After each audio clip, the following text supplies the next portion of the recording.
ಎಲ್ಲರಿಗೂ ನಮಸ್ಕಾರ. ನನ್ನ ಹೆಸರು ಹರ್ಷಿತಾ ಅಂತ. ನಾನು ಶ್ರೀರಂಗ ಅಕಾಡೆಮಿ ಆಫ್ ಯೋಗದಲ್ಲಿ ಯೋಗ ಟ್ರೈನರ್ ಆಗಿ ವರ್ಕ್ ಮಾಡ್ತಿದ್ದೀನಿ. ಇವರು ನಮ್ಮ ಸ್ಟೂಡೆಂಟ್ ಸ್ಪಂದನ ಅಂತ ಹೇಳಿ. ಇವತ್ತು ನಾವಿಬ್ಬರೂ ಏಕಪಾದ ಶಿರ್ಸಾಸನ ಡೆಮಾನ್ಸ್ಟ್ರೇಟ್ ಮಾಡಿ ನಿಮಗೆ ತೋರಿಸ್ತಾ ಇದ್ದೀವಿ. ಅದಕ್ಕಿಂತ ಮುಂಚೆ ನಾವಿಬ್ಬರು ಇದು ವಿಡಿಯೋ ಮಾಡೋಕ್ಕಿಂತ ಮುಂಚೆನೆ ನಾವು ವಾರ್ಮ್ ಅಪ್ನ ಮುಗಿಸಿರ್ತೀವಿ. ವಾರ್ಮ್ ಅಪ್ನ ಮುಗಿಸಾದ ಮೇಲೆ ಯಾವುದೇ ಆಸನಗಳನ್ನ ಮಾಡಬೇಕು. ನಾವು ಇವಾಗ ವಾರ್ಮ್ ಅಪ್ ಮುಗಿಸಿರೋದ್ರಿಂದ ಒಂದೇ ಸತಿ ನಾವು ಸ್ಟ್ರೆಚಸ್ ಮಾಡಿಕೊಂಡು ಅದಾದಮೇಲೆ ನಾವು ಆಸನನ ಪ್ರಯತ್ನ ಮಾಡೋಣ. ಓಕೆ, ಮೊದಲಿಗೆ ನಮ್ಮ ಕಾಲುಗಳನ್ನ ಎರಡು ಕಾಲುಗಳನ್ನ ಚಾಚಿ. ಓಕೆ, ಬೆನ್ನು ಕುತ್ತಿಗೆ ತಲೆ ನೇರವಾಗಿ. ಈಗ ನಿಮ್ಮ ಬಲಪಾದನ ಇಟ್ಕೊಂಡು ಸ್ವಿಂಗ್ ಮಾಡಬೇಕು. ಓಕೆ, 1 2 3 4 5. ಈಗ ಎಡಪಾದ 1 2 3 4 5. ಈಗ ಬಲಗಾಲನ್ನ ನಮ್ಮ ಮೇಲೆ ತಗೊಂಡು ಬಲಪಾದನ ನಮ್ಮ ಬಲ ಕಿವಿಗೆ ಟಚ್ ಮಾಡೋ ಪ್ರಯತ್ನ ಮಾಡಬೇಕು. ಓಕೆನಾ? ಸ್ಟೆಪ್ 1 2 3 4 5.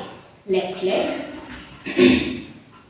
1 2 3 4 5. ರಿಲ್ಯಾಕ್ಸ್. ಈಗ ನಮ್ಮ ಬಲಪಾದನ ನಮ್ಮ ಆರ್ಮ್ಸ್ ಕೆಳಗಡೆ ಹಾಕೊಂಡು ಹಿಂದೆ ನಮ್ಮ ಕಾಲು ನೇರವಾಗಿ ಬರಬೇಕು. ಹಿಂದೆ ಚೆನ್ನಾಗಿ ಪುಷ್ ಮಾಡ್ತಾ ಬರಬೇಕು. ಕಾಲು ಚೆನ್ನಾಗಿ ಹಿಡಿದುಕೊಂಡು ಚೆನ್ನಾಗಿ ಹಿಂದೆ ಕೇಳಿಬೇಕು. Okay, hold 1 2 3 4 5. Leg change. ಹಿಂದೆ ಎಳಿಬೇಕು. 1 2 3 4 5 6 7 8 9 10. ರಿಲ್ಯಾಕ್ಸ್. ಈಗ ನಾವು ಸ್ಟ್ರೆಚಸ್ನ ಮಾಡ್ಕೊಂಡಿರೋದ್ರಿಂದ ಈಗ ನಮ್ಮ ಶರೀರ ಪ್ರಿಪೇರ್ ಆಗಿದೆ. ನಾವು ಆಸನ ಮಾಡಲಿಕ್ಕೆ ಈಗ ಏಕಪಾದ ಶಿರ್ಸಾಸನ ಹೇಗೆ ಮಾಡೋದು ಅಂತ ತೋರಿಸ್ತೀನಿ. ಇವರು ಎಡಗಾಲನ್ನು ಯೂಸ್ ಮಾಡ್ತಾರೆ, ನಾವು ಅವ್ರು ಬಲಗಾಲನ್ನು ಯೂಸ್ ಮಾಡ್ತಾರೆ, ನಾನು ಎಡಗಾಲನ್ನು ಯೂಸ್ ಮಾಡ್ತೀನಿ. ಓಕೆ, ಮೊದಲಿಗೆ ನಾವು ಯಾವ ಕಡೆ ಮಾಡ್ತಿದ್ದೀವಿ ಆ ಭುಜ ಒಳಗೆ ಬರಬೇಕು. ಭುಜ ಒಳಗೆ ಬಂದು ನಮ್ಮ ಆಪೋಸಿಟ್ ಹ್ಯಾಂಡನ್ನು ನಾವು ನಮ್ಮ ಪಾದನ ಇಟ್ಕೋಬೇಕು. ಹಾಗೆ ನಮ್ಮ ಭುಜಗಳನ್ನ ಮುಂದೆ ತಳ್ತಾ ನಮ್ಮ ಕಾಲನ್ನ ಹಿಂದೆ ಹಾಕೊಳ್ಳಿಕ್ಕೆ ನಮ್ಮ ಪ್ರಯತ್ನ ಮಾಡಬೇಕು. ಓಕೆ, ಫಸ್ಟ್ ಇನಿಷಿಯಲ್ ಸ್ಟೇಜಸಲ್ಲಿ ಎಷ್ಟು ಮಾತ್ರ ಬರುತ್ತೆ, ಸೊ ಅಷ್ಟಕ್ಕೆ ಹೋಲ್ಡ್ ಮಾಡಿ ಹೋಗ್ತಾ ಹೋಗ್ತಾ ಹೋಗ್ತಾ ಭುಜ ಮುಂದೆ ತಳ್ತಾ ಇರಬೇಕು. ಬೆನ್ನು ನೇರವಾಗಿ ಇರೋದಕ್ಕೆ ಪ್ರಯತ್ನ ಮಾಡಿ.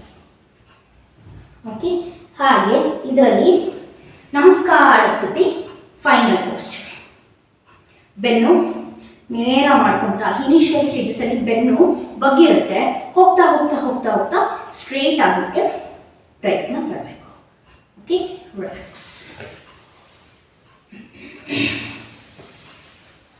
ಈ ಆಸನ ಬೆನಿಫಿಟ್ಸ್ನ ನಾನು ಶೇರ್ ಮಾಡೋಕ್ಕೆ ಇಷ್ಟಪಡ್ತೀನಿ. ಮೊದಲಿಗೆ ಇದು ನಮ್ಮ ಬ್ಯಾಕ್ನ ಸ್ಟ್ರೆಚ್ ಮಾಡುತ್ತೆ, ಮತ್ತು ನಮ್ಮ ಕೋರ್ ರೀಜನ್ನ ಟೈಟ್ ಮಾಡುತ್ತೆ, ಮತ್ತು ನಮ್ಮ ಬ್ಲಡ್ ಫ್ಲೋನ ಇನ್ಕ್ರೀಸ್ ಮಾಡ್ತಾ ಬರುತ್ತೆ. ಹಾಗೆ ನಮ್ಮ ಬಾಡಿಲಿರುವಂಥ ಸ್ಟಿಫ್ನೆಸ್ನ ಅದು ಕಡಿಮೆ ಮಾಡ್ತಾ ಬರುತ್ತೆ. ಓಕೆ, ಈಗ ಬೆನಿಫಿಟ್ಸ್ ಗೊತ್ತಾಯಿತು. ಈಗ ಯಾರು ಮಾಡಬಾರ್ದು ಈ ಪೋಸ್ಚರ್ನ ಅಂತ ಅಂದರೆ any injuries, ankle, stomach, arms, ಮತ್ತು ನಿಮ್ಮ ನೆಕ್ ರೀಜನ್ನು ಮತ್ತು ಅಥವಾ ಶೋಲ್ಡರ್ಸು ಏನೇ ಇಂಜುರೀಸ್ ಆಗಿದ್ರು ಈ ಆಸನನ ಯಾವುದೇ ಕಾರಣಕ್ಕೂ ಪ್ರಯತ್ನ ಮಾಡಬಾರ್ದು. ಓಕೆ, ಈಗ ನಾವು ನೆಕ್ಸ್ಟ್ ವಿಡಿಯೋಗಳಲ್ಲಿ ನಾವು ಬೇರೆ ಬೇರೆ ಆಸನಗಳನ್ನ ಪ್ರಯತ್ನ ಮಾಡೋಣ, ಮತ್ತು ಅದ್ರ ಬೆನಿಫಿಟ್ಸು ಮತ್ತು ಯಾರು ಮಾಡಬಾರ್ದು ಅಂತ ತಿಳ್ಕೊತಾ ಹೋಗೋಣ. ನಮಸ್ತೆ.